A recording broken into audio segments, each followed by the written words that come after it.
order. Today we hear from 6 judicial nominees. Michael Delaney, nominated to the First Circuit Court of Appeals. Judge Jeffrey Cummings, nominated to the Northern District of Illinois. Judge LaShonda Hunt, also nominated to the Northern District of Illinois. Judge Marian Gaston, nominated to the Southern District of California. Judge Wesley Shu, nominated to the Central District of California. And Mónica Ramírez Almadani, nominated to the Central District of California. We welcome them, their friends and families. Congratulations as well. We have several colleagues joining us to introduce nominees, and I'll turn to them after I introduce the nominees from Illinois. Judge Jeffrey Cummings, District Court for the Northern District of Illinois, received a BA from Michigan State, JD from Northwestern University School of Law, clerk for Judge Ann Claire Williams on the Northern District of Illinois. Judge Cummings then entered private practice in Chicago, where he gained experience in employment law, housing discrimination, and the False Claims Act litigation. He served as both administrative hearing officer for the City of Chicago Commission on Human Relations and hearing officer for the Chicago Police Board. In 2019, the judges of the Northern District of Illinois selected him to serve as a magistrate. In his time on the bench, he's displayed an even-handed judicial temperament and dedication to the rule of law. He has an impressive breadth of experience in federal court as litigator and magistrate judge. Judge Cummings, welcome to you and your family. Also pleased to introduce Judge LaShonda Hunt, nominated to the District Court for the Northern District of Illinois. Born in Mississippi, grew up on the south side of Chicago, received her bachelor's degree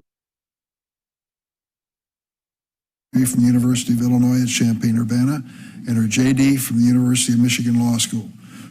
After starting her legal career as a staff attorney for the U.S. Court of Appeals in the Seventh Circuit, she clerked for the late Judge Bill Hibbler on the Northern District.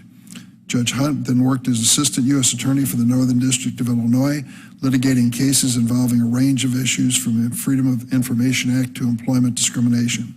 Following her time as Assistant U.S. Attorney, worked for the State of Illinois in the Department of Corrections and the Department of Central Management. 2017, she was appointed to serve as a bankruptcy judge for the Northern District. Since that appointment, she's presided over approximately 22,000 bankruptcy cases, 75 bench trials. Like Judge Cummings, Judge Hunt is highly regarded for experience in the courtroom as a litigator and judge. Judge Hunt, congratulations and welcome to you and your family. I now turn to the ranking member, Senator Graham, for opening remarks. I'm ready. We will now turn to the introductions of our nominees. We will begin with Senator Sheehan. Pardon me. I did the Irish version of that. Yes, you just made me Irish in one fell swoop. That works where I come from. You begin with Senator Shaheen, who is introducing Mr. Delaney. Please proceed. Thank you very much, Chairman Durbin and Ranking Member Graham. Members of the committee, I am so honored to be with all of you and with my colleague, Senator Hassan, to introduce Michael Delaney from the state of New Hampshire, who has been nominated to the First Circuit Court of Appeals. Mr. Delaney is joined today by many of his immediate family, including his wife, Caroline, his 3 children, Maggie, Katie, and Will, and his father, Arthur. And I know I speak for everyone here when I say welcome to all of you. Mr. Delaney received his law degree from Georgetown University Law Center and is currently the director and chair of the litigation department of the McLean Middleton Law Firm in Manchester, New Hampshire. It is our state's largest law firm. In that role, he's litigated in both state and federal courts, representing both individuals and organizations in government and internal investigations across a variety of complex issues. Before his time in private practice, Mr. Delaney had a 14-year-long public service career as a homicide prosecutor, deputy attorney general, legal counsel for former Governor John Lynch, and finally as Attorney General for the state of New Hampshire. Mr. Delaney has also dedicated extensive time to serving the New Hampshire legal aid community, serving on the board of directors of New Hampshire Legal Assistance, the Legal Advice and Referral Center, and the New Hampshire Campaign for Legal Services. In describing his own judicial philosophy, Delaney said, and I quote, "Unquestionably, the most important characteristics are to fairly listen with patience and to ensure that the individuals listening or watching you not only trust that you're listening, but that they can feel it and see it." He's consistently demonstrated the temperament and commitment to equal justice under the law that I believe is necessary to be an excellent member of the federal judiciary. His nomination is supported by former New Hampshire Supreme Court judges, New Hampshire victims' rights advocates, the New Hampshire Chiefs of Police Association, and former state's attorneys general, just to name a few. Judge Susan Carbon, who some of you may remember served as director for the Office of Violence Against Women under President Obama, said, and I quote, "Attorney Delaney was instrumental in forging significant systemic reforms in New Hampshire designed to improve the civil and criminal justice systems for victims of crime," end quote. Former Governor John Lynch, for whom Mr. Delaney served as legal counsel, called him one of the most ethical people I've ever known.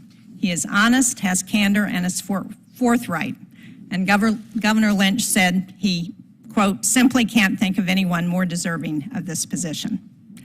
In talking to former Senator Kelly Ayotte about Mike, she told me that she put forward his name to be her deputy attorney general when she was attorney general.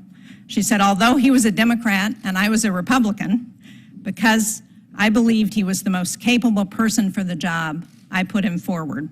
She said she and Mike had worked on several very difficult murder cases together, and so she knew his capabilities and his good judgment firsthand. Mr. Chairman, Ranking Member Graham, I believe that Mr. Delaney's extensive and varied litigation experience and deep commitment to public service would make him an exceptional judge. I thank you again for allowing me to be here today to introduce him, and I hope the committee will support his nomination. Thank you. Thank you, Senator Shaheen. Senator Hassan. Well, thank you, Chair Durbin and Ranking Member Graham and members of the Judiciary Committee for holding this hearing. Thank you, Senator Shaheen, as well. I'm honored to be here today to join in introducing Michael Delaney of Manchester, New Hampshire, to the committee. And I'm really pleased to join Senator Shaheen, Senator Ayotte, and a wide cross-section of Granite Staters in supporting Mr. Delaney's nomination to serve as a judge on the United States Courts of Appeals for the First Circuit. I also want to take a moment to add my welcome to Senator Shaheen's, to Mr. Delaney's family, Caroline, Arthur, Maggie, Kate, and Will. Welcome, and thank you for being here today. Mr. Delaney is an incredibly well-qualified candidate to serve on the Court of Appeals for the First Circuit. He has the character, intellect, judgment, experience, and empathy to be an exceptional judge. Mr. Delaney's extensive history of service shows that from day one on the First Circuit, he will be ready for whatever cases come before him. Throughout his career, a career that has included serving as chief of New Hampshire's State Homicide Prosecution Unit, as Deputy Attorney General, as legal counsel to Governor Lynch, and finally as Attorney General, Mr. Delaney has done critical work to seek justice for the people of our state, including helping to create our state's first network of sexual assault response teams, as well as creating a comprehensive state commission on human trafficking. I've also had the privilege of working directly with Mr. Delaney in these roles, including when I was a state senator and then during my first few months as governor. I saw firsthand his calm, rigorous, and unbiased analysis in the midst of challenging and sometimes very intense situations. He is a skilled attorney and problem solver. And countless individuals who have worked with Mr. Delaney agree. His nomination for this role has been met with commendation from a wide variety of New Hampshire and national leaders, including from the New Hampshire Associations of Chiefs of Police, multiple former U.S. Marshals in New Hampshire who served under presidents of both parties, New Hampshire county attorneys, the court-appointed special advocates, or CASA, of New Hampshire, numerous leaders working to combat domestic and sexual violence, and a bipartisan group of dozens of former attorneys general from across the country. The president of New Hampshire's Association of Chiefs of Police wrote of Mr. Delaney, quote, "My colleagues and I found Mr. Delaney exemplified all the best qualities of a prosecutor and officer of the court, as well as administrator of the New Hampshire AG's office. His integrity and honesty is without reproach, and his abilities are unquestionable. Mr. Delaney is not only one who worked diligently in support of public safety in New Hampshire, he did so with fairness, equity, and always consistent with the best interest of justice. 29 past presidents of the New Hampshire Bar echoed those sentiments, writing, quote, "Mr. Delaney is exceedingly qualified and has the professional and ethical commitment with regard for members of the judicial branch," close quote. They emphasize that he has, quote, "professionalism, ethics, temperament, and integrity that would make him a well-qualified judge," close quote. 4 retired justices from the New Hampshire Supreme Court, appointed by both Democratic and Republican governors, wrote to support Mr. Delaney. In addition to his strength as a lawyer, they cited his, quote, "totally non-political," close quote, work in a position of public trust as Attorney General, and noted that his, quote, "character, competence, ethics, and decency are above reproach and widely admired," close quote. If confirmed, Mr. Delaney will serve New Hampshire, the circuit, and our entire country with distinction. I urge the committee to look favorably upon Mr. Delaney's nomination. Thank you. Thanks, Senator Hassan. As is the custom of this committee, we welcome our colleagues to come and introduce their nominees and know that you have a busy schedule. So if you wish, you can be excused at this point. Thank you very much. Senator Feinstein is going to submit statements of support for the record, but we recognize Senator Padilla to introduce the California District Court nominees.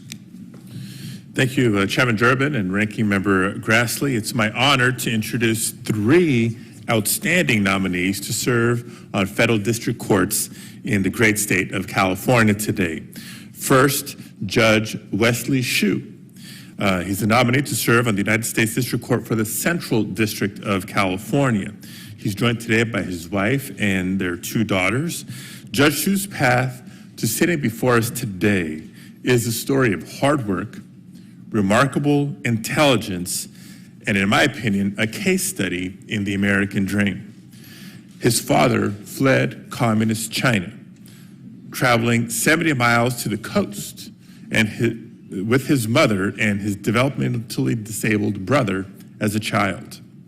Both his parents immigrated to the United States to attend graduate school at Kansas State University before moving to California, where Judge Shue grew up. Judge Shue earned his BA from Yale University in 1993 and his JD from Yale Law School in 1996, before serving as a law clerk on the U.S. District Court for the Central District of California, the same court where he's nominated to serve today. He later served for a decade and a half as an assistant U.S. attorney for the Central District of California in the criminal division, where he was eventually promoted to chief of the Cyber and Intellectual Property Crimes section, prosecuting hacking and intellectual property crimes. Since 2017, Judge Shue has served as a judge on the Los Angeles County Superior Court, both presiding over family law and criminal court. He's an advocate for Asian American affinity bar associations and the need for more diversity in the legal profession.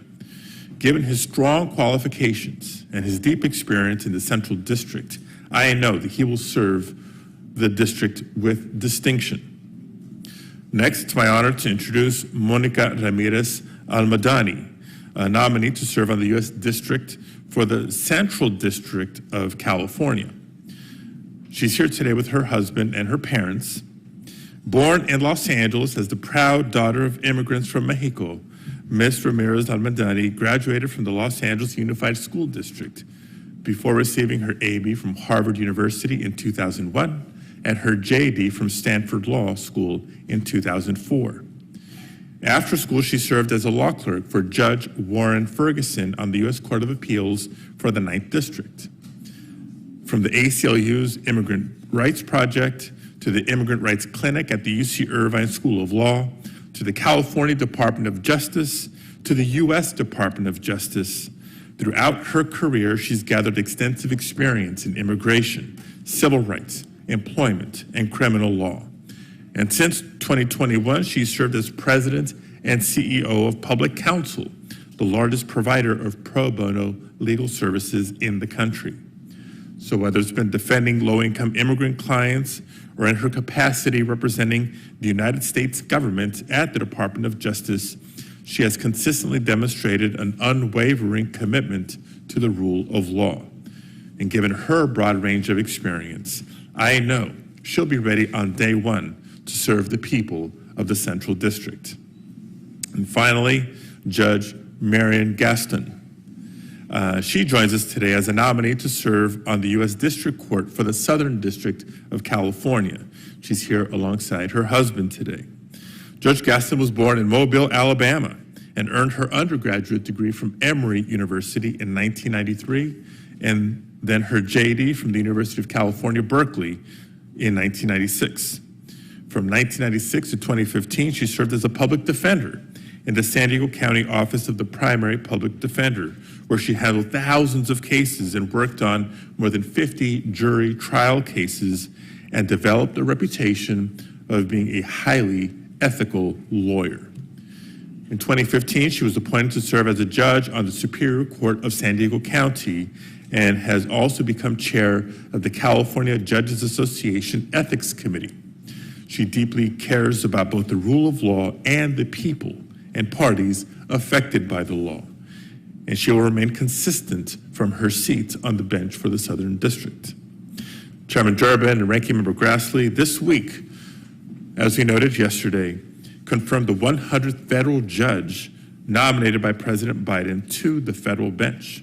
That's an accomplishment worth celebrating. In a nation rich in diversity of ideas and races and creeds, President Biden has kept to his promise to create a federal judiciary that better reflects the diversity of the nation that it serves. And today's nominees are just the latest reminder of the progress that we've made and the work that we can continue to make. All three nominees come from diverse backgrounds with different paths to today's hearings. But what unites them all is their commitment to our country and to justice. I'm confident that California will be stronger because of their service, and I urge the committee to support their confirmation. Thank you. Thank you, Senator Padilla. While the staff rearranges the witness table for our first panel, I will explain to the audience that we divide these hearings into panels of circuit judge nominees, circuit court nominees, and district court nominees. And today, Michael Arthur Delaney is a nominee for the circuit court, and he will be questioned first as part of our first panel. If you just bear with us for a moment, we'll get everything set up. Mr. Delaney, if you'd please approach the witness table. Do you affirm the testimony you're about to give before this committee will be the truth, the whole truth, and nothing but the truth, so help you God? Thank you, Mr. Delaney. Welcome to the Senate Judiciary Committee. Please feel free to introduce family and friends and make an opening statement.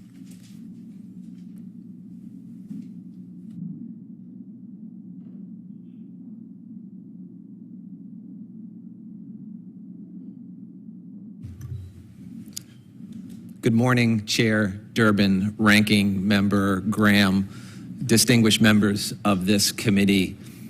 I am so pleased to have the opportunity to appear before you this morning. I want to extend a special thanks to Senators Shaheen and Hassan for that generous introduction. I thank President Biden for the honor of his nomination, and I thank Senator Kelly Ayotte for her support. Joining me today are my wonderful family, my incredible wife of 29 years, Caroline, a public interest attorney who advocates on behalf of abused and neglected children in New Hampshire's child protection system. Our three wonderful children, Maggie, Katie, and Will, of whom I am so proud. Also with us are my 91-year-old father, Arthur, and my father-in-law, Kenan, veterans of the Army and Air Force, respectively, and my two oldest siblings, Bill and Kathy. My other brothers and close family are watching from nearby and afar. We lost my mother, Muriel, just this past fall, and I know she is with us in spirit. My father is a first-generation chief probation officer, and my mother, a middle school guidance counselor. It was their example that inspired me to pursue a career in public service. I began my career in public service as a frontline prosecutor, overseeing death investigations, prosecuting homicides, and arguing criminal appeals to the New Hampshire Supreme Court. In those early years, I wore a pager on my belt at all times, and I responded to homes where violence struck and ended human life. I routinely met with so many surviving family members at those scenes, and I saw firsthand how violence causes unimaginable pain. In court, I attempted to elevate their voices to the attention of judges tasked with rendering fair and impartial sentencing decisions. I later served as Deputy Attorney General and Attorney General for New Hampshire, and in those leadership roles, I drew often from my earlier experiences, and I tried hard every day to advance meaningful change in New Hampshire's criminal justice system and make improvements to our state's multidisciplinary responses to domestic violence and sexual assault. I've been practicing now for nearly 30 years, and I've had a unique opportunity to practice law in many different roles: as a public servant, in private practice, in criminal and civil cases, as a prosecutor, a plaintiff's lawyer, defense counsel, and appellate counsel. In 2013, I joined the law firm of McLean Middleton, where I have practiced for the last decade.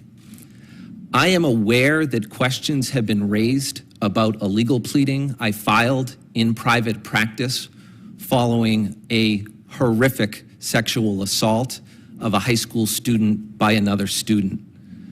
I represented the student's high school in that matter, and I am prepared to address any questions this committee has about that matter or my record as a whole.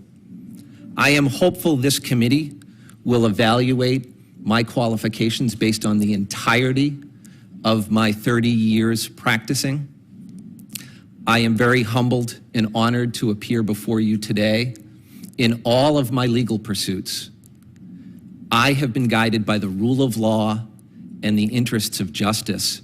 And if I have the opportunity to be confirmed as a circuit court judge, I will strive to embody the core judicial traits of fair and impartial decision-making in all cases. Thank you, and I welcome the committee's questions. Thanks, Mr. Delaney. We'll have 5-minute rounds. I'll start. I noted that you have been graded as unanimously well qualified by the American Bar Association, which is a fine starting point. And then the senators from your state have recounted the numerous individuals and agencies and associations that have also endorsed your candidacy. Very bipartisan and very wide-ranging, I would say, in their depth. You understand the controversy, you've already alluded to it, of your representation of St. Paul's School. We have received a letter, which is now part of the record at her request, from the victim that you mentioned earlier, survivor, Miss Jessie Prout. I wanted to give you an opportunity to respond to what has been written in some newspapers and what you have seen in that letter. Senator Durbin, thank you for the question. Let me start by briefly talking about my practice, and then I'll move to that case.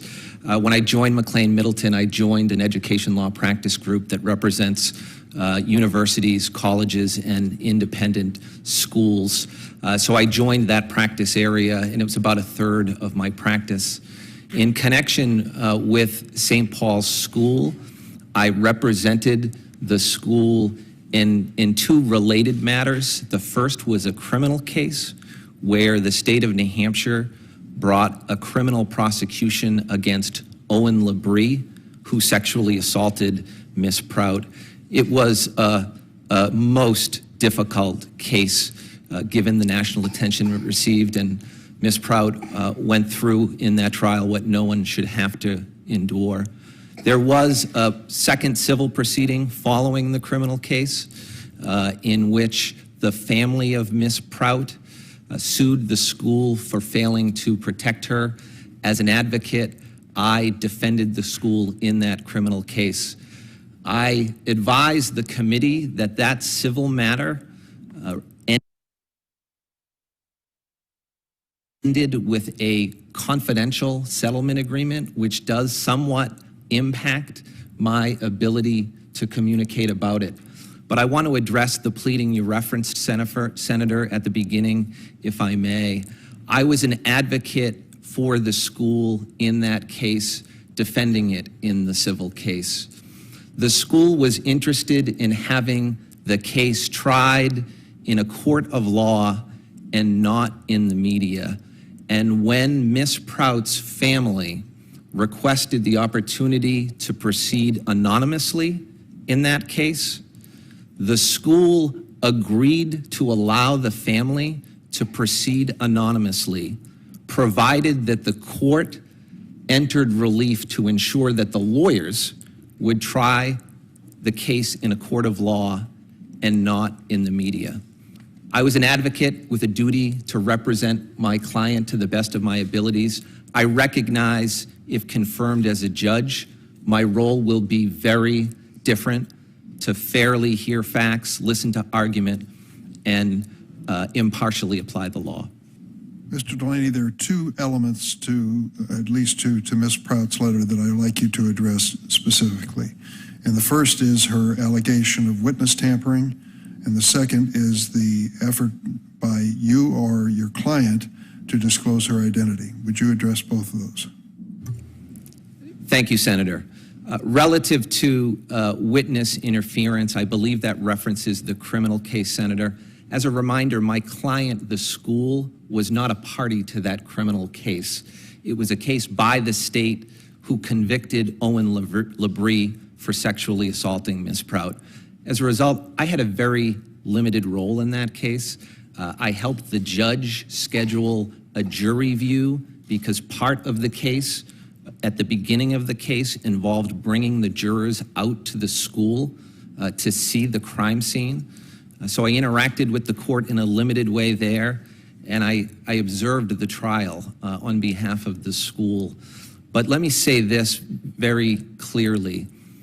I did not, in that case, nor have I ever, during my 30 years of legal practice, ever interfered with the prosecution of a case or interfered with witness testimony. It would be fundamentally inconsistent with my duty as an officer of the court. It would violate both state and criminal laws, and it did not happen. Relative to the pseudonym lawsuit, the lawsuit regarding the use of the pseudonyms, Senator, I was an advocate. The school was interested in having the case tried in a court of law, not in the media. The school agreed to allow the family to proceed anonymously at all pretrial stages of the case. I did my job in that case as an advocate, and I recognize, if confirmed as a judge, I will be playing a very different role. Thank you, Mr. Delaney. Senator Graham.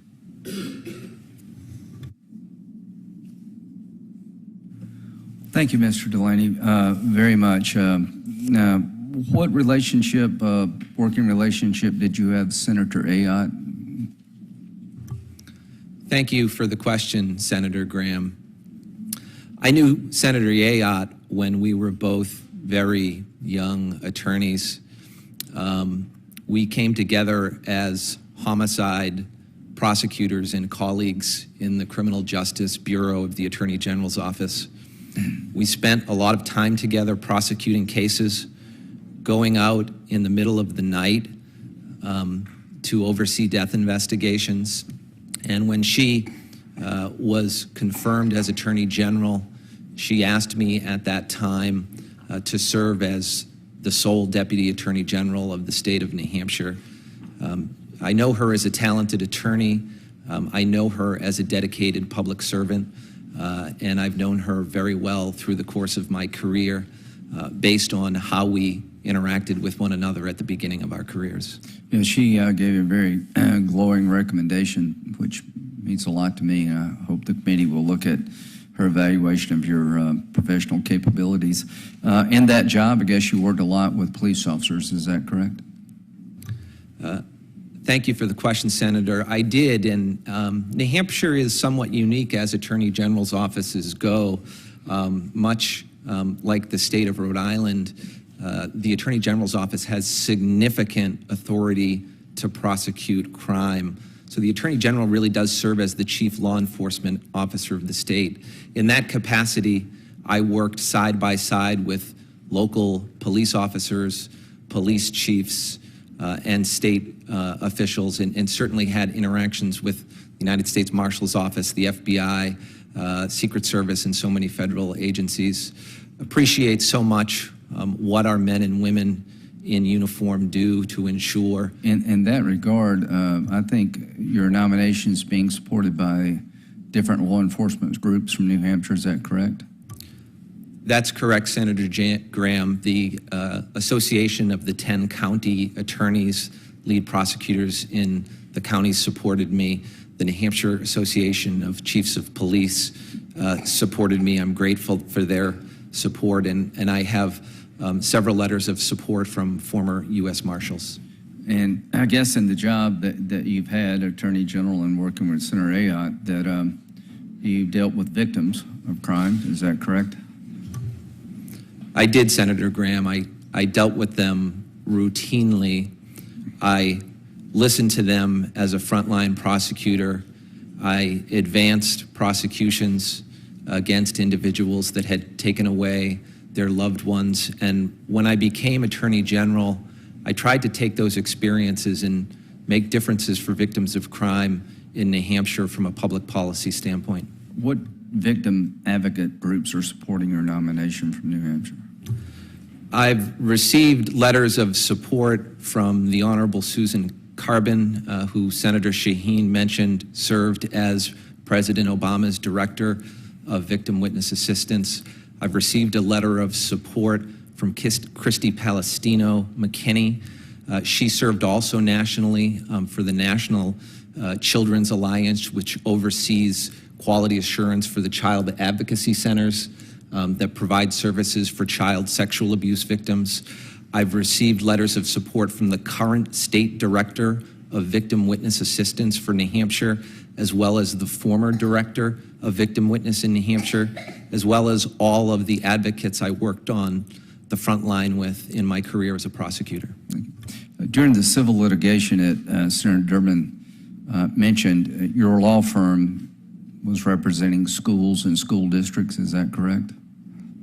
That is correct, Senator. Can you assure this committee that if you're a judge, that every victim will be heard by you? I can assure the committee of that, Senator. I think it is critically important for a judge to hear from victims and from all parties that have been impacted by a case. So I would commit to listening to victims very closely while fairly and impartially deciding the cases before me. Well, apparently the people who are, close to victims in New Hampshire have confidence in you and your judgment. So I appreciate your willingness to come before the committee, and congratulations on your nomination. Thank you, Senator. Thanks, Senator Graham. Senator Kennedy? Thank you, Mr. Chairman. Counselor, congratulations. Help me understand what I'll refer to as the St. Paul's case, the civil litigation. In the civil litigation, what did the plaintiffs allege? The plaintiffs allege, Senator, that the school failed to protect Miss Prout from being raped by Owen Labrie. Right. The claims were in negligence and breach of fiduciary duty and Title IX. And what were the plaintiffs asking for in damages? They were asking for civil damages in the form of monetary relief, Senator. How much? Senator, I can't recall specifically if there was a request made at the onset of the case, and I certainly can't speak to the aspects of the case that involve a confidential settlement. I'm not asking you about the settlement. I'm asking you about the allegations. Were they in the hundreds of thousands, millions? I don't recall, Senator, and I don't believe that they necessarily would have had to specify that in the complaint when they filed it. All right. You were in state or federal court? This was in federal court in the District of New Hampshire, Senator. Okay. And at some point, you filed a motion with respect to the naming of the minor. Is that right? That's correct, Senator. Tell me about that motion. The family of the minor. But tell me about the motion first. So they filed the motion seeking the protection to proceed anonymously. Oh, so it was their motion. That's correct. We had the school had an opportunity through its counsel to respond to that motion, and the school agreed to allow the family to proceed anonymously at all pretrial phases of the case, and asked the judge as a condition of that to require the lawyers to try the case in a court of law and not in the media. We, as the lawyers approached the case, the school's perspective was that the request for the lawyers to try the case in the court of law as opposed to the media was fully compatible with the family's request to proceed anonymously and with privacy. Okay, so I'm just trying to understand. So the plaintiffs filed in the name of Jane Doe. And then the plaintiffs filed a motion. You didn't file a motion. The plaintiffs filed a motion to continue to ask to continue anonymously. Is that right? That is correct, Senator. And then the position of the school, you went to your client, St. Paul's, and said, how do you want to respond? And St. Paul says, we'll agree to that so long as the plaintiff's lawyers don't try this case in the media. Is that correct? The position the school took was that they would agree to that provided that the lawyers didn't try the case in the media. Okay. Was that your position or was it your client's position? That was the school's position, Senator. I was just an advocate advocating for my client as I had a duty to do. Okay. So that's what your client told you to file this response. You did. I'm assuming that St. Paul's School was getting the hell kicked out of it in the media. I'm not saying justifiably or not. I'm just stating that as a factual matter. And then what happened? The judge never got to hear the motion that was filed, Senator, because the family that had filed the lawsuit elected to withdraw the motion before the judge could consider it. And what was the effect of that? The effect of that was that the motion that was filed became moot and the judge didn't need to address it and never addressed it. What I can say... And so the plaintiff continued anonymously? No, at that point, the family elected to proceed without using pseudonyms, Senator.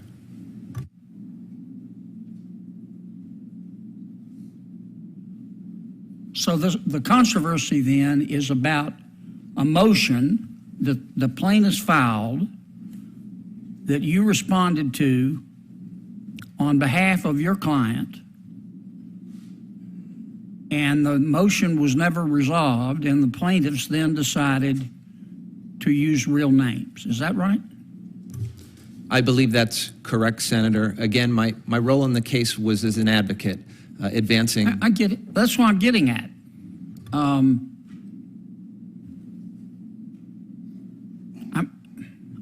I mean, your job's to protect your client. I had a duty as an officer of the court to advance my client's interests to the best of my ability, Senator. What if you'd gone to your client? I'm way over. I'm sorry, Mr. Chairman, but it'll be my last one. If you'd gone to your client and said, look, well, strike that. I think I understand what happened. Thank you, Counsel. Senator Lee.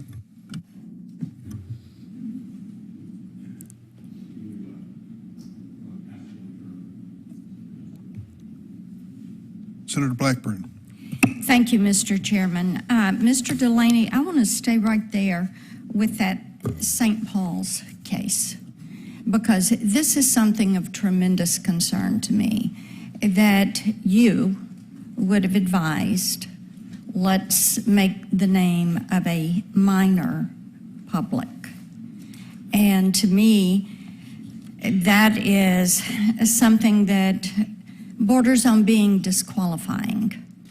And I read some last night about this case and about the senior salute and everything. I think the Prouts are with us today, and I'm delighted that they are. And I appreciate that Chessie put forward a letter that Senator Durbin has made a part of the record. We are in a time when we do everything we can to protect minors. And we had hearings yesterday in this committee about kids' online safety and trying to protect them from sexual and physical abuse. And thank God the Prouts have a daughter, the older sister, who absolutely decked this guy in the face and gave him a shiner for graduation day so that people had to ask him, what had he done? And in Chessie's letter, she talks about how you met with some of the St. Paul's students prior to the hearing that was going on. So would that be witness tampering? Did you advise them? Did you tell them what to say when they were on the stand? I did not. Did you try to soft pedal this? I did not, Senator. Okay, what did you advise them to say? What I advised them, and let me first acknowledge your point, Senator, I observed that criminal trial. What the Prout family went through in that trial was horrific and unimaginable. What no one should have to go through, no one would want to see a child endure. It was awful. Then why did you take the actions that you took? In the criminal trial, to get to the question regarding the witness involvement, Senator, the school was not a party to that criminal trial. So you were explaining this to the students? No, I didn't meet with the students, Senator. Okay. I did not even You were know. observed meeting with the students in a side room. Yeah, I did not meet with the students, Senator. I did not know the You witnesses. did not try to inform them? I did not. Okay, but you felt like that Chessie Prout should have been named from the beginning in that lawsuit. And your filing, you painted the school as a victim and Chessie and her parents as villains. Do you think that's intimidation? I do not believe there was any intent on the school to intimidate. Okay. That is your belief of an intent. Okay. Can you sincerely testify before us this morning that this case was not exceptional enough to require anonymity? Because you cited case law in your filing that only in exceptional situations can a court grant a party anonymity. So why should it not be granted to a 15-year-old child? Why would that not be exceptional? Would you not want that for your children?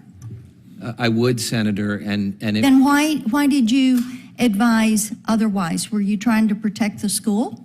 the school agreed to allow the family to proceed anonymously, provided that there were conditions on the lawyers advocating. What kind of message do you think your conduct sends to survivors of sexual assault? Young women or maybe young men who have been sexually assaulted. What would happen if they had to come before you on the federal bench? What would they think? I will commit to this committee, Senator, that I will fairly and impartially. You know, words have meaning. We look at words. We also look at actions. And last night, as I read this, I was taken aback that you would have thought a minor child who had been sexually assaulted did not deserve protection. I think it is chilling, the message this sends to young women. You would stand up and you would defend St. Paul's, and you would defend Senior Salute, and you would defend those actions, but you would not defend a 15-year-old girl and protect her anonymity.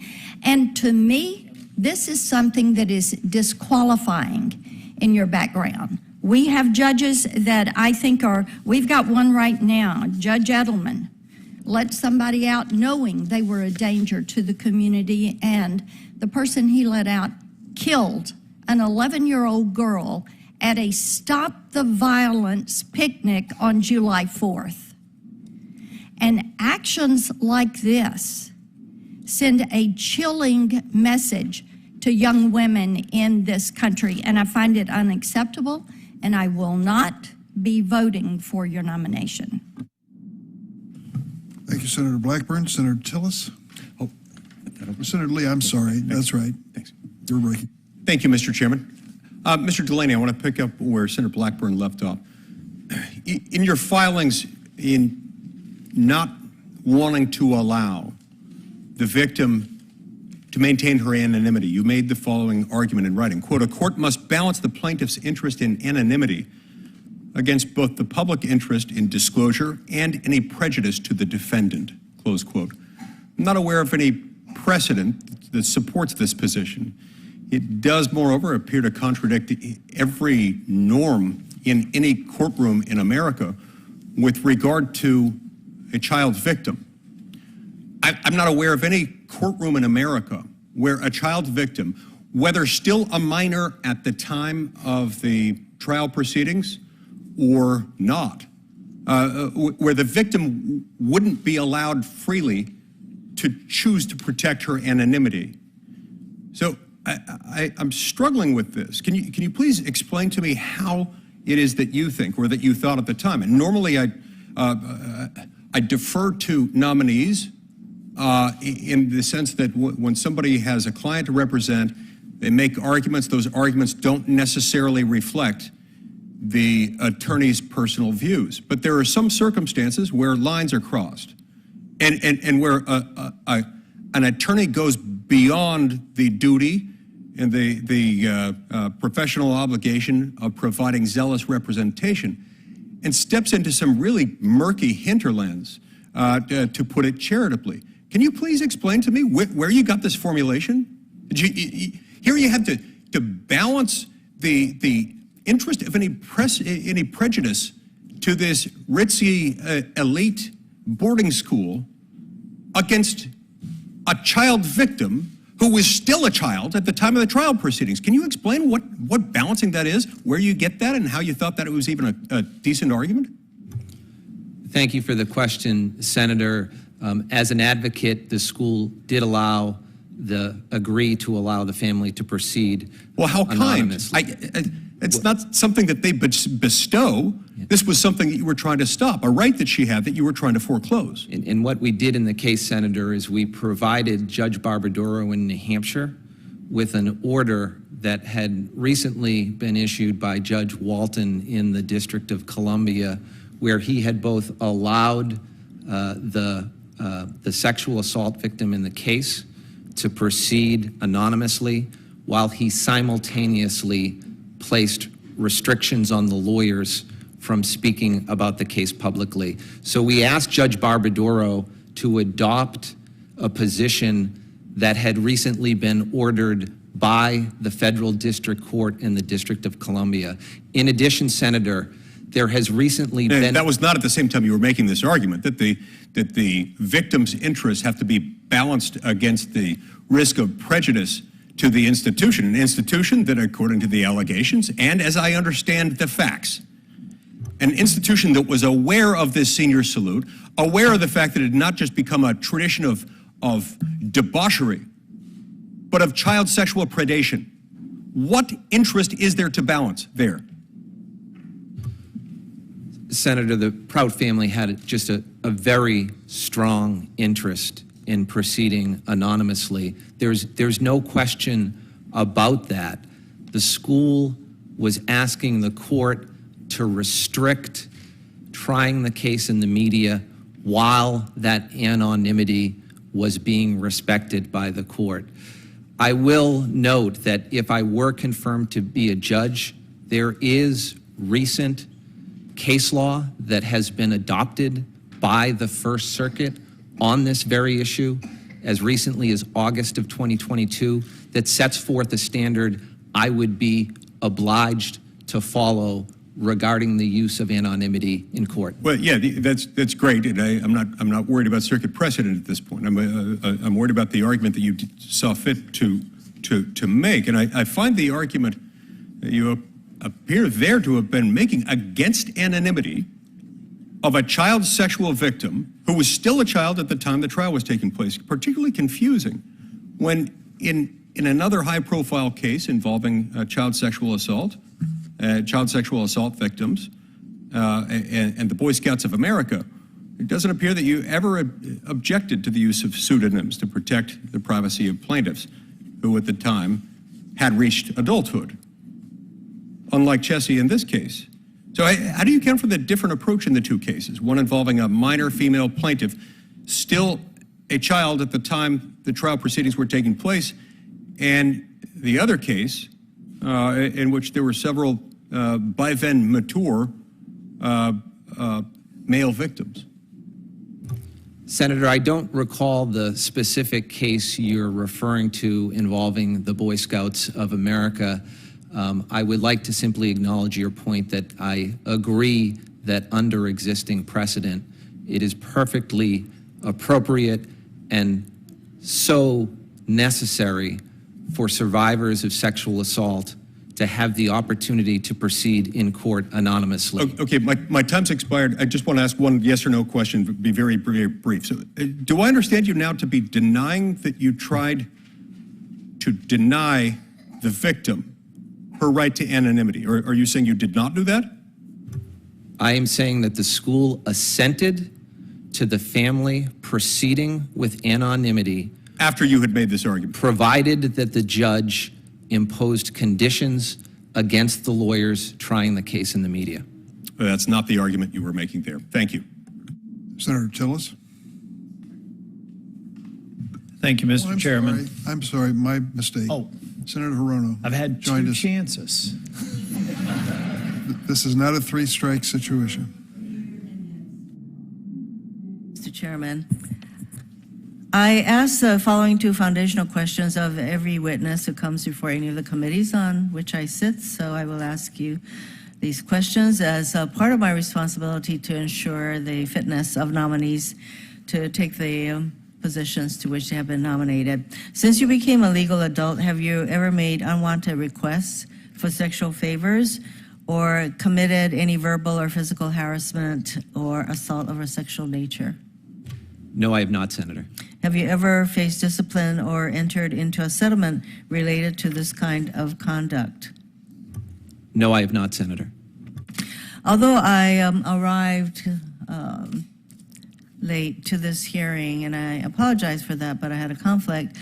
You've been asked, I think, by a number of my colleagues to explain what happened in the case in which you represented the school. And so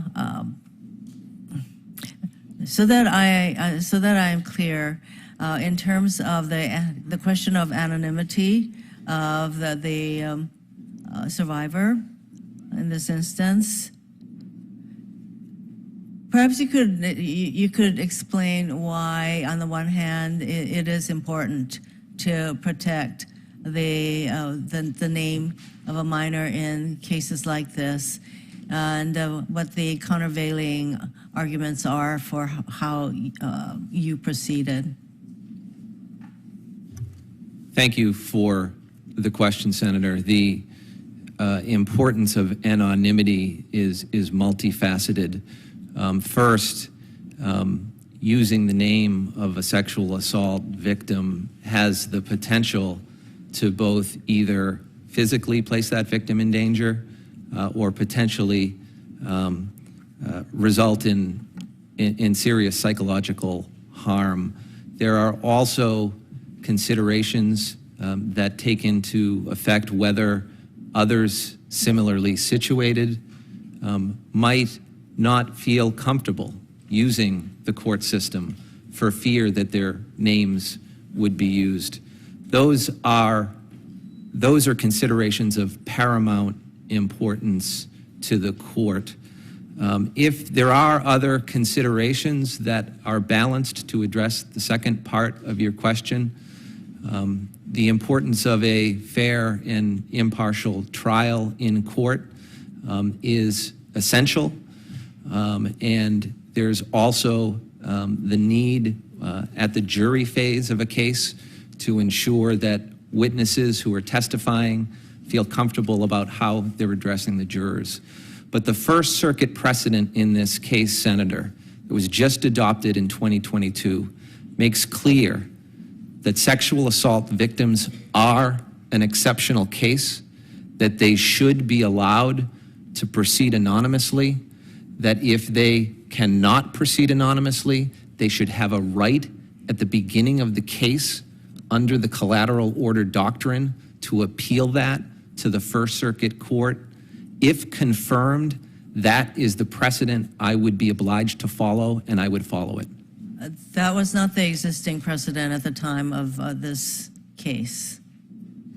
That had not been the precedent at the time of the case, Senator, which is why we addressed to the federal court in New Hampshire some recent authority from the District of Columbia that the school believed was supporting its position.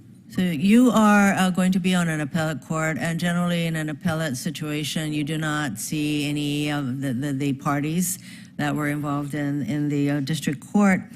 And so in every case, however, especially even in criminal cases, there are real people whose real lives are impacted by what the appellate court, what the appellate judge does.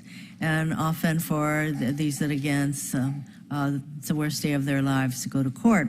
So how would you, as a judge, keep the real people behind every case in mind as an appellate court judge? Thank you, Senator.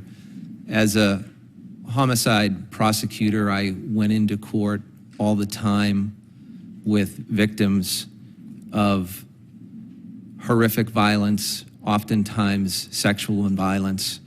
And I know from those experiences just how important the interaction between a judge on the bench and a victim of crime is. It requires careful listening. It requires an understanding and background in how trauma affects individuals that have been harmed by sexual violence. And so I believe that those experiences in my past have given me an opportunity to see so many judges who interact with victims of crime, assure that their voices are heard and taken into consideration as a judge impartially and fairly ensures that all litigants to any case have an opportunity to be heard and that justice is done based on the application of the facts to the law. Thank you very much, Mr. Chairman. Thanks, Senator Rono. Senator Tillis. Really? Okay. Mr. Delaney, thank you for being here. Tell me just briefly why you want to be a judge. I'm going to get to your experience and how you're moving to a circuit without any past experience. I want to know a little bit about your personal experience to make you feel like you're ready for the job. But you had to know coming into this hearing that the subject that's been covered by a lot of my colleagues would be addressed. So you had to go through probably preparation for the hearing, anticipating that. But just for somebody who has had a successful law practice, why make the move to being a circuit court judge? Thank you for the question, Senator. I'm informed by my nearly 30 years of experience in public service and private practice and answering your question. On a personal level, I just love appellate law. I've done everything. I've done trials. I've done administrative law. I've worked on appeals. And the ability to ensure that cases are fairly reviewed for error is something I think is an area where I could contribute. I also believe that the opportunity to serve on the First Circuit Court of Appeals, in light of the varied background I've had, is probably the most significant way I could contribute to my country and represent my state on that circuit. And I also, when I think about why I want to do it, I understand that what judges do every day dramatically affects people, some for the good and some for the bad. And if I had the opportunity to be confirmed, I would dedicate the entirety of my mind, my heart, and my body to trying to make it right, knowing that every decision I made was going to impact people. We've had a few nominees come before our committee, and I haven't heard anybody say anything about dumb tweets or papers or posts. So it looks as though your background on that score seems to be relatively innocuous, not rising to a level of asking you a question. We've had a lot of prior nominees come before the committee. They had a lot of writings. They had a lot of statements about how empathy needs to play a role in your job as a judge. Where do you fit on the notion that either popular opinion or empathy, the wants or needs of activists, should have any role whatsoever in your ultimate rulings? Thank you for the question, Senator. If confirmed, I would change from being an advocate to adjudicating cases, and I think the areas of influence on a circuit court judge are very defined and narrowed. The facts of the case presented to me, open-mindedness, and hearing arguments from the parties to the case, not people outside the case, and then decision-making that involves clear reasoning and clear explanation for litigants as to why a fair and impartial decision has been made. I don't believe that outside influences have a role in that, Senator, and it's not a place that would guide me if confirmed to be a judge. Thank you. The last question I have relates to the horrible incident with a police chief losing his life, several other officers shot. I think a review of that said that there were no one problem, but several problems that needed to be addressed. How has that changed in light of that? You were AG at the time, I believe? I was, Senator, and I believe you're referring to the tragic death of Greenland, New Hampshire Police Chief Michael Maloney, who was shot and killed just days before his retirement, backing up a drug raid that went bad. When I was Attorney General and we lost Chief Maloney, I immediately commissioned an independent group of law enforcement officers to review that matter and ensure that we learned from it everything we could, having lost him in the manner that we did. They adopted a report that called for many reforms of the drug task force that oversaw that raid. We changed leadership in the law enforcement group that was in charge of that raid, and law enforcement as a community went together about fixing the things that had gone wrong. Thank you. Thank you, Mr. Chair. Senator Hawley. Thank you, Mr. Chairman. Mr. Delaney, I've been listening to your answers about your conduct in the St. Paul's case, and I have to tell you, I'm having a hard time following what it is you're saying. You've said now several times that the school only wanted the court case to be tried in a court of law, not in the media. But your attempt to strip anonymity from Chessie was exactly an attempt to try this case in the media, right? It was an attempt to bring her name forward so everybody would know who she was. She's 16. Everybody would know exactly who she was, could look her up, could threaten her, intimidate her. I mean, this was an attempt to put her squarely into the media spotlight nationally, right? Senator, thank you for the question. I respectfully disagree that the school's intent in trying to require the lawyers to try the case in the court of law was in any way intended to intimidate any of the parties to the case. How can you say that when you knew full well that a 16-year-old girl would have her name published, would have reporters, no doubt, in her front lawn, would have people following her around with cameras everywhere? Her family's sitting here today. They've already been through hell. Your motion was an attempt to put them through further hell in order to defend your client, right? Senator, I was an advocate for the school. I understand that, but as advocates, I have been too. And as advocates, we make decisions, but we're responsible for those decisions. You made a decision here. You made a decision to try to strip a young girl of her anonymity, and you effectively succeeded because you bullied her into it.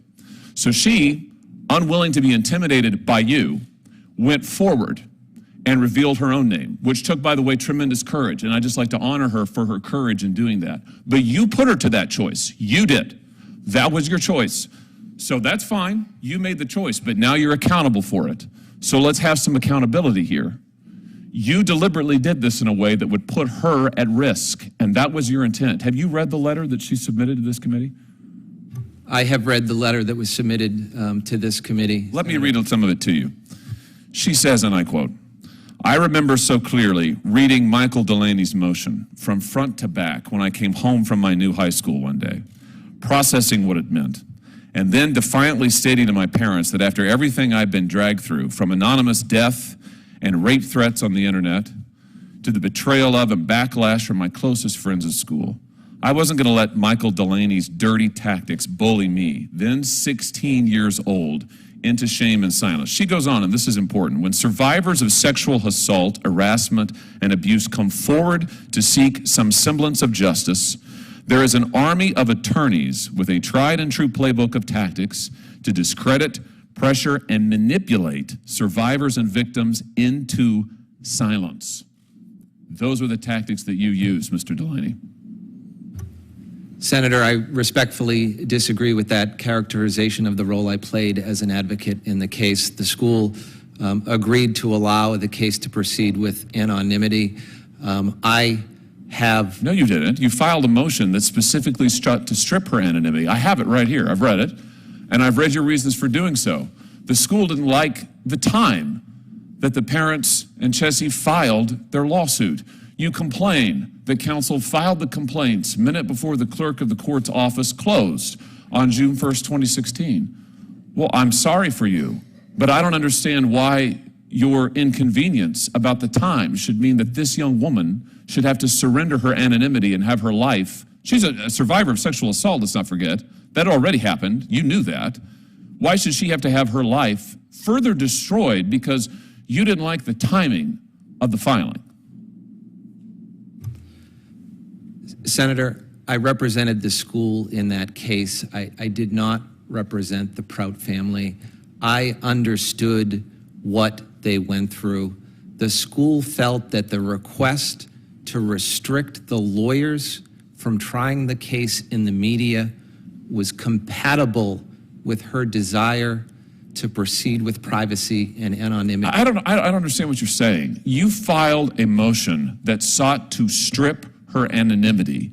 You told the court that it should happen because you didn't like the time at which her counsel filed their complaint because it put your school at an inconvenience. They had to answer reporter questions, you said.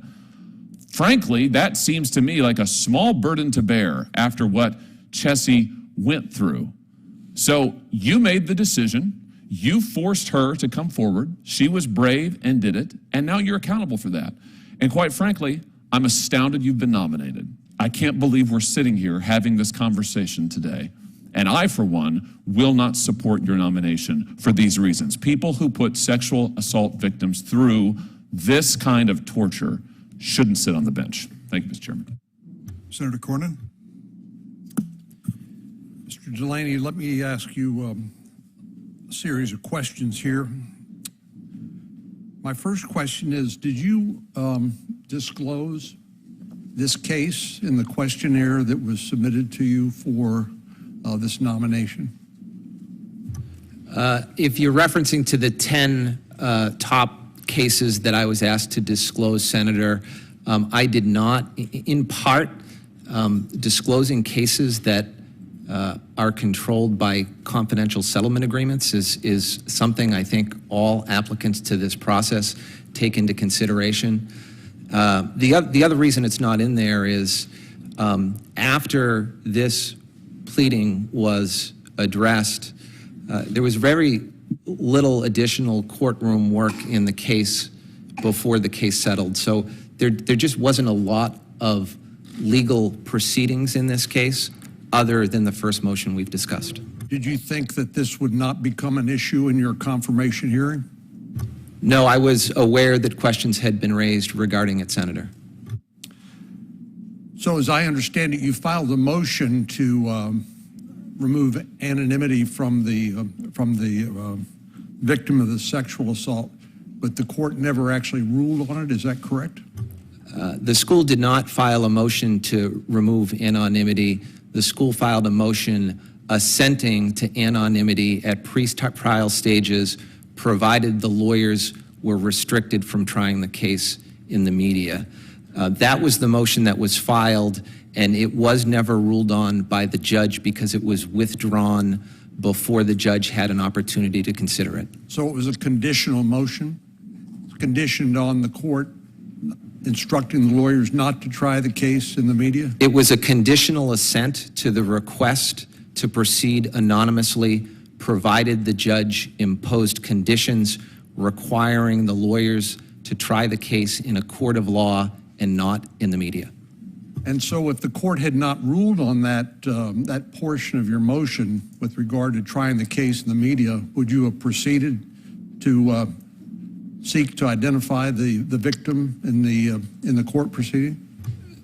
No, Senator. The school did not seek. Well, I don't understand your statement then. You said it sounded to me like you're saying you conditioned your assent to anonymity on the court ordering the lawyers not to try the case in the media. And I'm asking if the court had not ruled on that portion of the motion with regard to trying the case in the media, would you have withdrawn your assent to proceeding anonymously? So that matter was never presented, Senator. My expectation is that if the school did not get the conditional relief that it wanted, given the age of the minor, my expectation is that the case would have proceeded with her using anonymous names. That's my expectation as to what would have happened. You mentioned a case in the District of Columbia, I believe it was Doe versus Cabrera, that was the precedent that you sought to apply in this case. But in fact, in that case, the plaintiff was not a minor at the time of the incident, and at the time of trial was a 27-year-old. So how is that analogous to the case we're referring to? It's not analogous relative to the age of the participants. That's a clear distinction you're identifying, Senator. But on what basis would you argue that an adult, that would be analogous to this minor? That's not an argument I would have made, and we didn't make that argument. The reason we presented that case to Judge Barbadoro was because Judge Walton had granted anonymity in the case and coupled it with an order requiring the lawyers to try the case in a court of law and not in the media. So the relief entered by Judge Walton was to allow that sexual assault victim to proceed anonymously and to tamper down what the lawyers were doing in the media. That is the request we made of the federal court in New Hampshire. I agree the factual standpoint of that case in terms of the age of the parties was quite different. Well, the victim in the St. Paul school case, the trial against her assailant resulted in a conviction, correct? In the criminal court. It did. Owen Labrie sexually assaulted her. He was brought to justice by a jury, and he was convicted of that sexual assault. And did your client settle the civil case by paying the victim money? This is where I'm bound by my obligations of a confidential settlement agreement, Senator. I'm prohibited, given my duties as an officer of the court, from answering your question. Is that a court order? There's a confidential settlement agreement that would prohibit me from addressing your question. So if I looked at the court records, what would the judgment in the civil case reflect? You would see a stipulation of dismissal filed by the parties, and you would see nothing about the specific terms on which the case settled. Thank you. Senator Cruz? Mr. Delaney, this hearing's not going well for you. And there's a reason for it. Because as much as you may be concerned that it's not going well for you, it's gone far worse for Chessie Prout. The focus of this discussion began when a 15-year-old freshman was sexually assaulted by a senior as part of a campus custom known as Senior Salute, a game where upperclassmen competed to have sex with younger students. In 2015, the culprit was acquitted of felony rape, but found guilty of misdemeanor sexual assault and endangering the welfare of a child. You've repeatedly said you were just an advocate. You were just representing the school, where the school was St. Paul's, one of the most prestigious boarding schools in America. And yet, in your representation of St. Paul's, it was St. Paul's that was the victim. You portrayed the school that a sitting U.S. Senator, indeed a member of this committee, attended. Former Secretary of State John Kerry attended. Former FBI Director Robert Mueller attended. A member of the Kennedy family and 3 Vanderbilts have attended. And in your view, that school was the victim, not the 15-year-old girl who was sexually assaulted.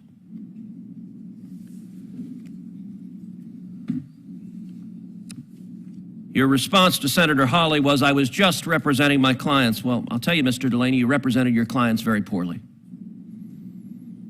Because as a lawyer, if your client is a school and they've decided their strategy is to out the girl that was sexually assaulted while in their care and custody, that school is doing a crappy job, and the lawyer who goes in and says, sir, yes, sir, happy to do it, is doing a lousy job representing his client. Now, just a moment ago, you answered questions from Senator Corner. I actually wrote down a couple of things. Earlier in the day, you acknowledged very kindly that the Prout family, I'm quoting you, the Prout family had a strong interest in anonymity. And then just a moment ago, you answered Senator Corner, I wrote it down again, the school did not file a motion to remove anonymity. Mr. Delaney, that testimony is false. I want to read from the motion you filed that is right here. This is on page 2. The school recognizes that JD has an interest in protecting her anonymity. Now notice you told this committee the Prout family had a strong interest. Oddly enough, the word strong was not in your pleading. You graciously conceded they have an interest. Okay?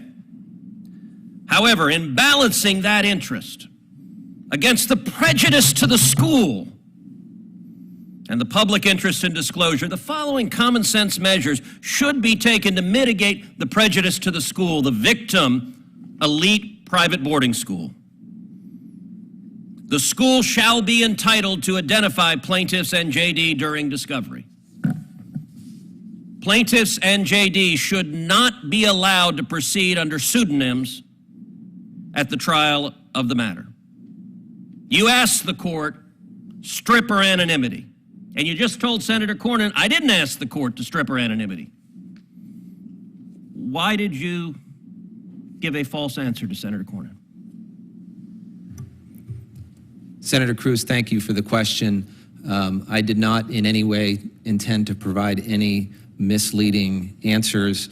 The section of the brief that you're referencing involves the use of a pseudonym at trial as opposed to at pretrial phases of the case.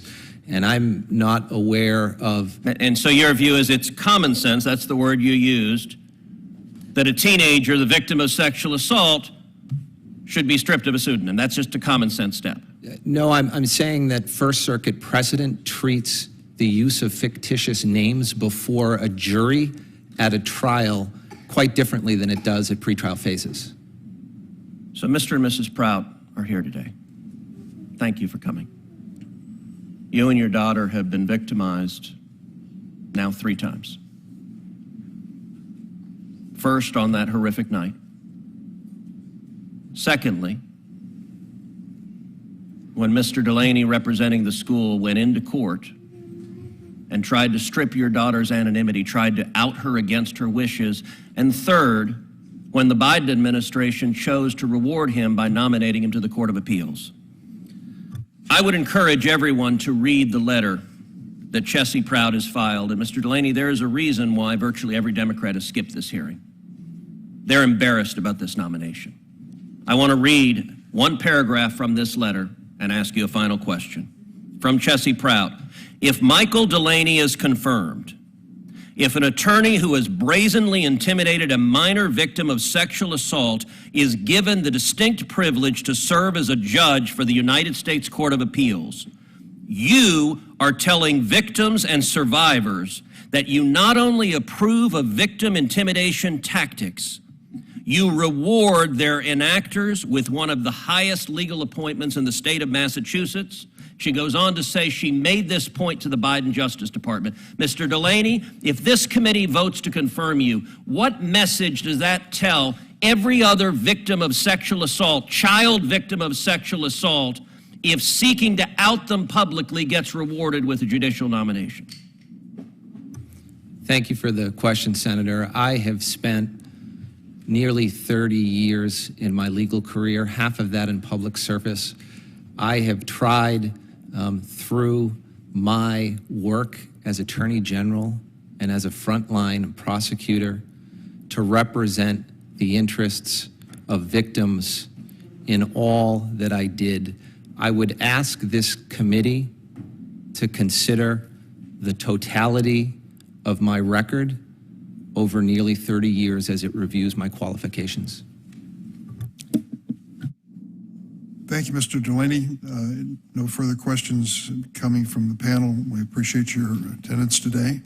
There may Thank you, Senator. Maybe written questions to follow up, and if you'll please respond to those promptly, we'd appreciate it very much. Second panel, please approach the table.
The nominees would remain standing and take the oath. Please raise your right hand. Do you solemnly swear the testimony you're about to give is the truth, the whole truth, and nothing but the truth, so help you God?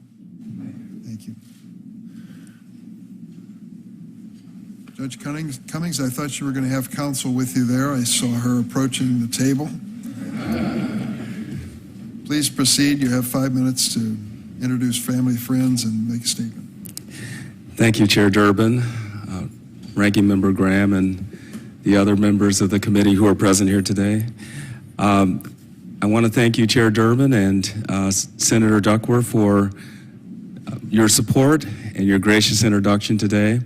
I also want to thank President Biden for nominating me to serve on the District Court for the Northern District of Illinois. That is a high point of my professional career.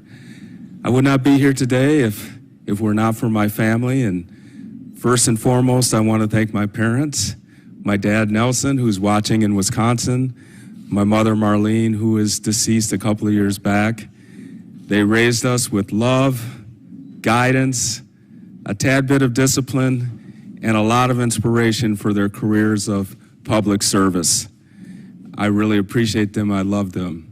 I have many other friends and family members who are watching from around the country, including my brothers, Casey and Pat, and my sister, Carol, and many others, and their loving support has lifted me up here today.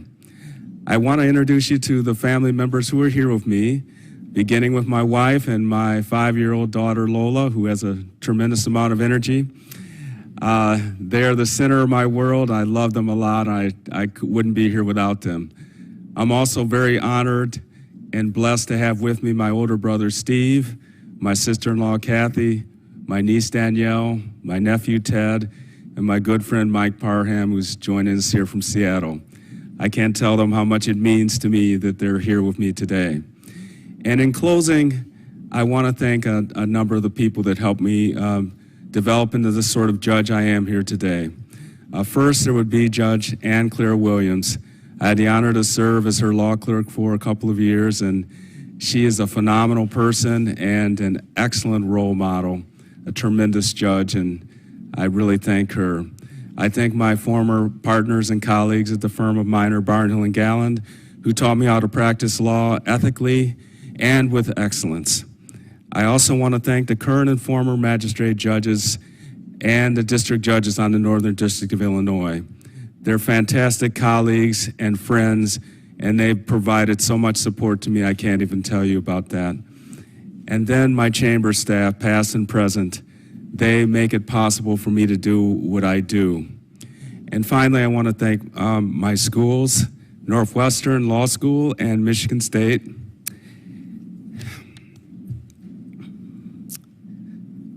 I send my prayers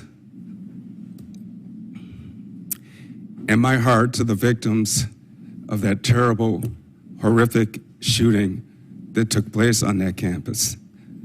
Thank you, Senators. Thank you, Judge. We join you in that expression relative to the Michigan State family and victims. Judge Gaston. Thank you.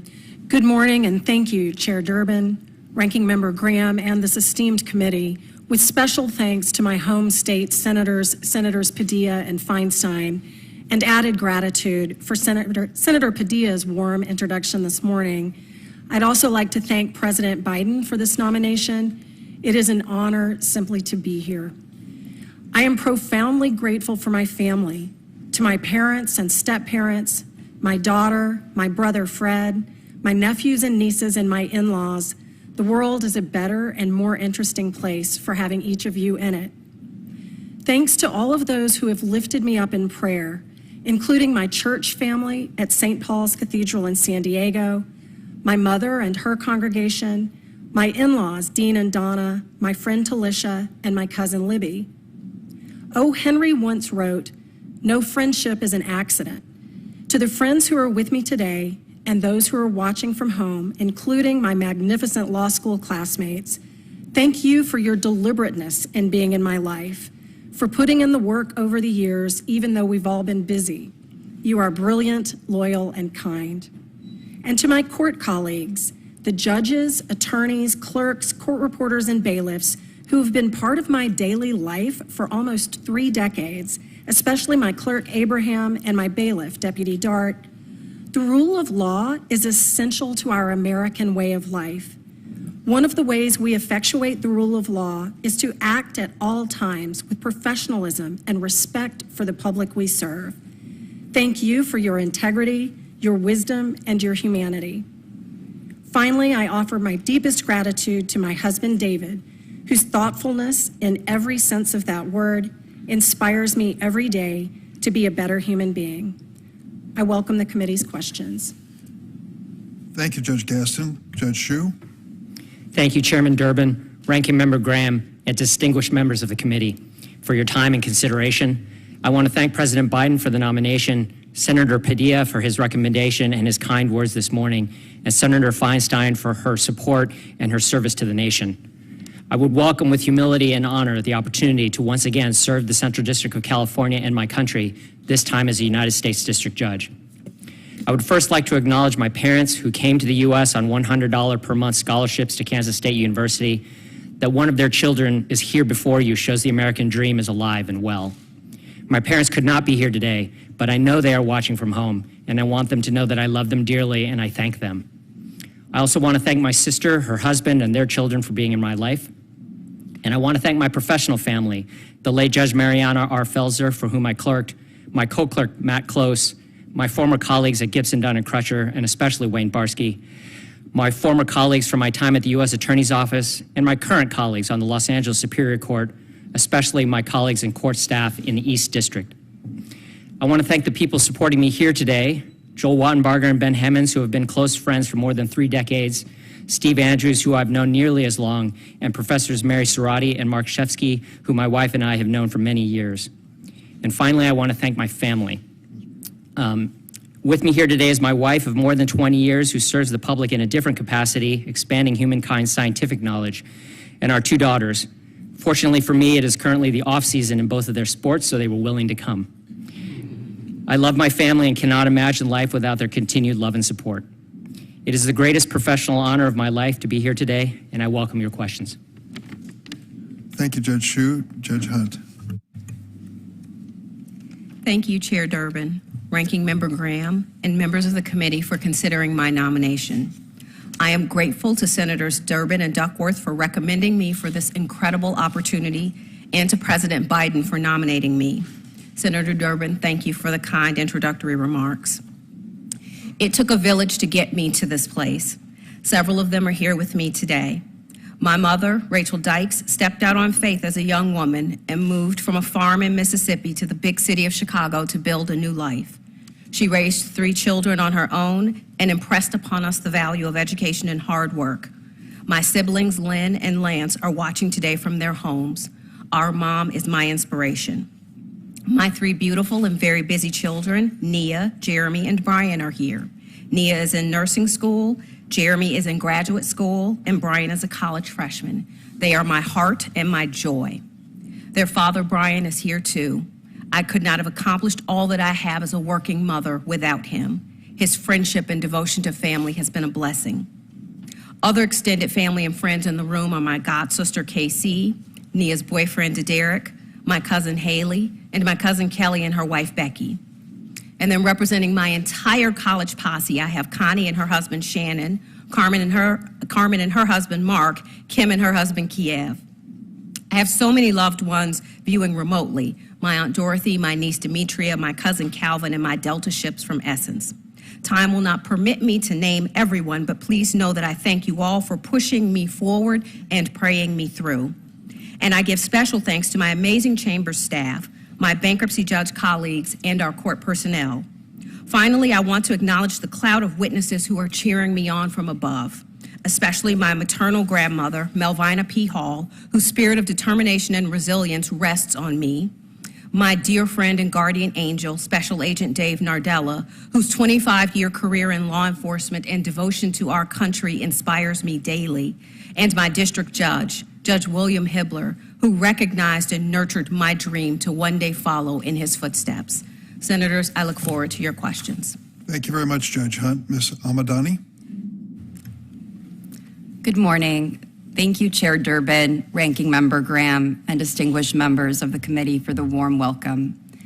Thank you as well to Senator Padilla for the very generous introduction and to Senator Feinstein for her support of my nomination. I am grateful to President Biden for nominating me to serve as a federal judge in my hometown of Los Angeles. It is the honor of a lifetime to be here today. My grandmother, Teresa Lopez, is not here, but I want to start by thanking her. Despite having only a third-grade education, she was very active in her community and was president of her Senior Citizen Center in Northeast Los Angeles. She was my role model. She was smart, curious, had a great sense of humor, and a passion for life that motivated me at a young age to dream big. Fortunately, I am joined this morning by my parents, Salvador and Irma Ramírez. They came to this country more than 50 years ago from Mexico with nothing more than determination and hope for a better future. They showed me and my sisters by example how to always work hard, to be diligent and honest, to treat everyone with dignity and respect, and to appreciate and never take for granted the countless blessings this country has given us. Also with me is my best friend, my partner in life, my husband, Yassin Almadani. We met as federal prosecutors trying cases, and together we formed a beautiful family. Our 3 young sons, including our 10-month-old son, are back home in Los Angeles with my amazing father and mother-in-law, Farouk and Seva Almadani. They are like parents to me, and I am beyond grateful to them and my children for their unconditional love and support. I also want to briefly thank my sisters, Cynthia Ramírez and Gina Ramírez, my brothers-in-law, my nephews, my niece, my aunt Leticia and Uncle Robert Haudicki, and my cousins Lena Haudicki and Olivia Madrigal for being an essential part of my life and for always supporting me professionally and personally. Finally, I would not be here today without the support and teachings of so many dear friends, mentors, colleagues, and classmates. I want to extend my deep, deep gratitude to them as well. Thank you for allowing me this opportunity. I look forward to your questions. Thank you very much, Ms. Almadani, and I'll start with the 5-minute round here by saying initially, Judge Hunt, Judge Hibbler was one of my first recommendations for the federal bench. He's an extraordinary jurist, an extraordinary person, and I think it'd be a great positive experience to have served as his clerk. Can you give us your own shorthand version of the Hibbler philosophy on judging? Thank you for that question, Senator Durbin. Judge Hibbler was an amazing man who treated all of his law clerks like we were family. I think that if you ask anyone what they remember about him, it was that he was gracious and kind and humble, very respectful. I was fortunate to sit under him and watch the way that he handled himself in the courtroom, that he handled himself at settlement conferences, and really how he treated the litigants who appeared before him. It says something about him that criminal defendants who he had sentenced would write a letter thanking him afterwards because he treated them with such dignity and recognized their humanity. That is the primary lesson that I try to take with me every day since I have been on the bench as a bankruptcy judge.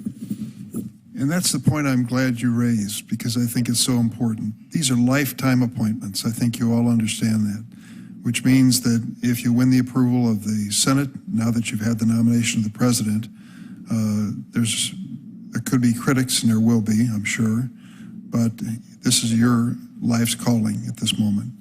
And I've seen judges that have used that graciously, as Judge Hibbler did, and in my terms of practice, I've seen the opposite.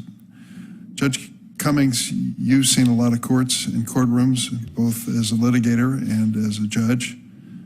The demeanor of the judge is an important factor, is it not? Yes, thank you for that question, Senator. I think the demeanor of a judge is incredibly important. Number one, in terms of treating everyone who comes into that courtroom with respect and dignity, and the parties, the attorneys, and with respect to the attorneys, expecting the best out of them, and showing that by your example of always remaining with a calm demeanor in a professional way and not letting your emotions run away with themselves. I think it's also very important for a judge to project humanity to everyone who comes before him or her, whether it's in a naturalization ceremony or it's in an arraignment, initial appearance in a criminal case, or whether it's in a settlement conference. It's very important for the judge to have a human connection with the litigants and the attorneys who appear in front of him or her. Thank you. Judge Gaston, what's been your experience? My apologies. Thank you, Senator Durbin. I would echo the sentiments of Judge Cummings. I think that it can be easy for us to think of procedural due process as something as a dry academic exercise. But what experience shows us is that when people come to court and feel that they have truly been heard, they are willing to accept the outcome. People don't necessarily expect in every case that they bring to be successful in the outcome, but they do want fairness. They do want a chance to have their day in court, and I think that is fundamental to the rule of law. Judge Hsu, I would like your comments as well, but I certainly am struck by your parents' decision to come to America for the princely sum of $100 a month to go to college. If you would like to comment on your parents or your role as a judge, I'd appreciate it. I'm so grateful to them. I'll leave the judge question because I don't think I could answer it any better than Judge Cummings and Judge Gaston and Judge Hunt just did.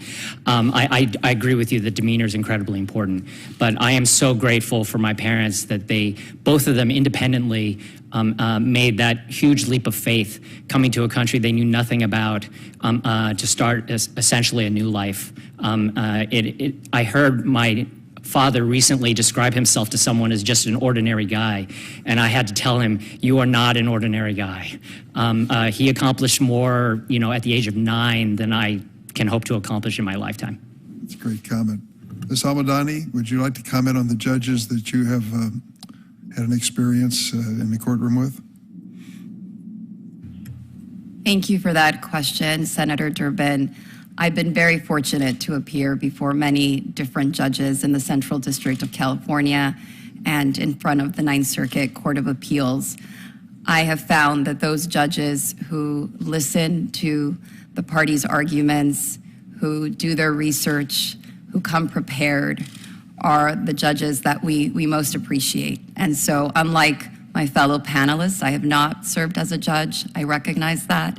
If I am so honored as to be confirmed as a judge, that's the kind of judge that I would be, someone who faithfully applies the law, who's open-minded, who listens to the arguments and gives the parties an opportunity to be heard. Thank you. Senator Graham. Thank you very much. Judge Gaston, I believe you wrote a paper or an article, I don't know how to describe it, for the California Coalition on Sexual Offending regarding residency restrictions for convicted sex offenders. Is that correct? Yes, sir. Okay. What is the California Coalition on Sexual Offending? What is that? Thank you for the question, Senator. The California Coalition on Sexual Offending is a multidisciplinary nonprofit group that has as its goal the end of sexual assault.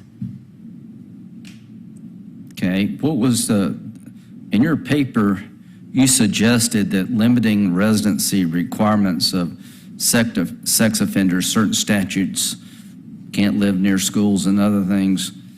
You didn't agree with that, is that correct? Thank you again for the question, Senator. I did co-author that position paper in which a group of us asked the legislature to take a look at several proposals, including residence restrictions. Our fear at that time, along with the fear of our allies in the victim rights community and in law enforcement, was that in some cases, the residence restrictions were actually hindering public safety, which of course was the opposite of of the goal. How does it hinder public safety?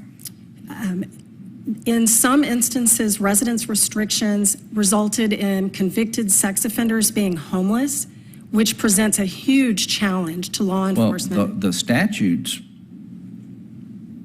don't deny people the ability to live at all. It's just restrictions around schools and places where children gather. Is that correct? Yes, sir. I think here's a line. Difficult as it might be, laws that regulate where sex offenders may not live should be repealed or substantially modified in interest of public safety. I still don't understand how that makes you homeless. Thank you for the question. I think it was an unintended consequence of some of these laws. So are you saying that if we don't allow sex offenders to live in areas where children gather like schools, that we're creating a homeless problem? The position of that paper, again, an allyship with law enforcement and victim rights advocacy groups. What law enforcement groups were pushing this? There's parole and probation in San Diego. We're having a very difficult time at that time monitoring sex offenders as they were required to do.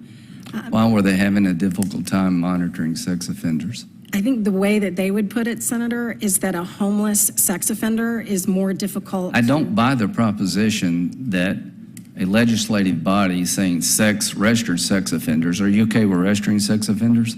Pardon me? Are you okay with a registry for sex offenders so the public knows what this person did? Sex offender registration is the law, Senator. Are you okay with that? Whether or not I am or not as a Well, no, sitting wait a minute. judge. It's really important to me because the point I'm trying to make here is the argument that the laws restricting where a registered sex offender can live leads to homelessness makes zero sense to me. Thank you. Senator Hirono. Thank you, Mr. Chairman. Before I ask my first question, I would like to congratulate all of the nominees. I think you are all well qualified. But, Mr. Chairman, I would like the record of this morning's hearing to reflect that when my colleague from Texas said that no Democrat was attending the first panel's hearing, I was sitting right here. I suggest he get his vision checked. My questions. These are two questions that I ask of every nominee on any of the committees on which I sit. These are foundational questions to ensure the fitness of the nominee for the positions to which you have been nominated. And we'll just start with Judge Cummings and go right down the line. Since you became a legal adult, have you ever made unwanted requests for sexual favors or committed any verbal or physical harassment or assault of a sexual nature? No, Senator. No, Senator. No, Senator. No, Senator. No, Senator. Have you ever faced discipline or entered into a settlement related to this kind of conduct? No, Senator. No, Senator. No, Senator. No, Senator. No, Senator. Mr. Chairman, I yield the rest of my time. Congratulations to each of you.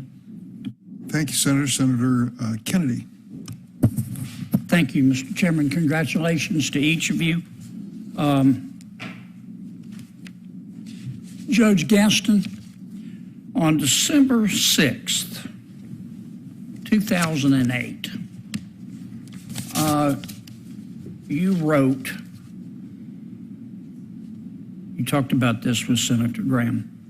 I'm going to quote, children are not safer because registered sex offenders are prohibited from residing near schools, parks, daycare centers, and other places where children tend to gather. End quote. Did you write that? I co-wrote that article, yes, sir. Okay. When you wrote it, did you believe it? I did. Okay. All right, let's start back down on this end. Ms. Almadani, tell me about this doctrine of qualified immunity that we're discussing here in Congress and in the newspapers. Thank you, Senator Kennedy. Qualified immunity applies in 1983 cases as well as Bivens actions to law enforcement officers. Right. Unless there is a clearly established constitutional violation, they are subject to qualified immunity. They are immune. Okay, thank you for that. Let's go to Judge Hunt.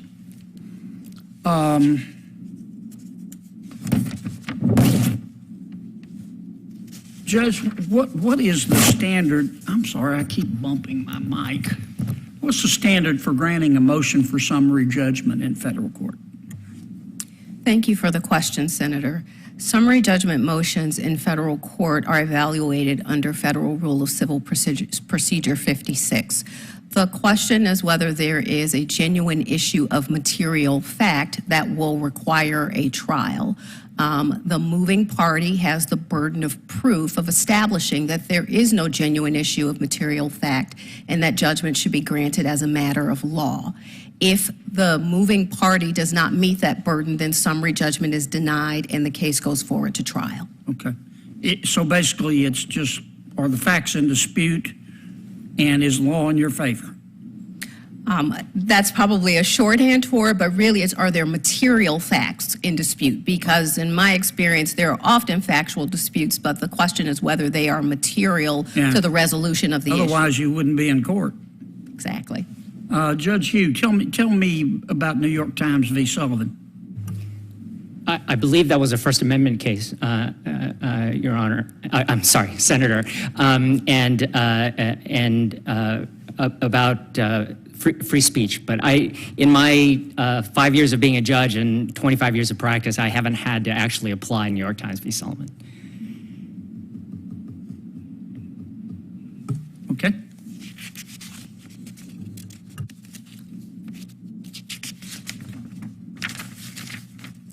Judge, well, I talked to Judge Gaston. Judge Cummings? Good afternoon, Good afternoon to you, sir. Tell me the rule that the United States Supreme Court follows in deciding whether to overturn precedent. Thank you for that question, Senator. You're welcome. In deciding to overturn precedent, the court looks at a number of factors, including the soundness of the reasoning of the decision in question, the workability of the rule that it establishes in terms of how it is applied, developments that have taken place since the decision was issued, and they also look at reliance that parties or litigants have placed upon that decision in question. Okay. Let me ask you, well, I'll start back here again.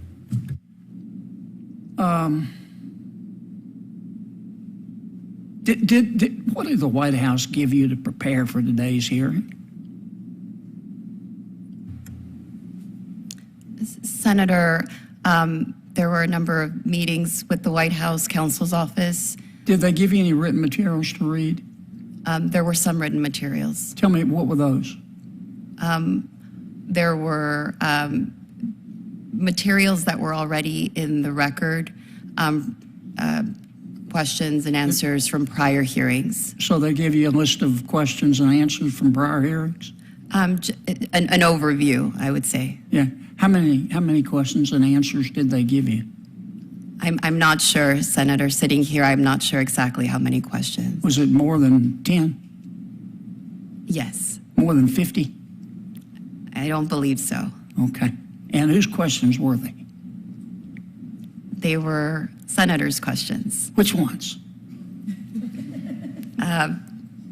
There were some of your questions, Senator. Were there? But I also watched many hearings, and so I'm... Thank you, Mr. Chairman. That's a tribute to you, Senator. I'm smiling. Senator Padilla. Thank you. I hope that smile translates into a vote in short order.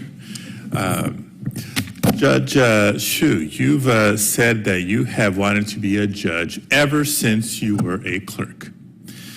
You've also said that you believe it is important for litigants to see and know that the bench reflects the community in which they preside. I, along with many of my fellow senators on this committee and throughout the Senate, believe that it's important for our federal judiciary to better reflect and understand the America that it serves. Diversity on the bench helps improve public confidence in the judicial system and can lead to better decision-making overall. But I also believe that it's critical that we promote diversity not just in the bench itself, but also in the profession pipeline to the bench. Judges Two should strive to help diversify the legal profession, including in the area where they have the most direct control, the hiring of law clerks. These positions can be, without a doubt, and as you may have experienced yourself, pivotal credentials for young lawyers on their way to impactful legal careers. So I'd like to ask each of you, all five of you, beginning with Judge Hsu, do you agree that the goal of diversifying the pool of judicial law clerks is a worthwhile one? And if so, what steps would you take to ensure that clerkship opportunities are available to a diverse, in every sense of the word, pool of applicants? I agree with you, Senator. Thank you for the question. I agree with you that it is critically important to diversify the pool of law clerks. I agree with you that it is an important credential for young litigators to have. I would seek to continue doing what I think I have been doing in my career, which is working with affinity bar organizations to make sure that qualified applicants are not taking themselves out of the applicant pool by showing them that they can do it and that they should apply and that they should structure their career in law school so that they would be qualified and apply for clerkships. Thank you. And to mix it up a little bit, we'll start with Ms. Ramírez and then work our way back this way. Thank you for that question, Senator Padilla.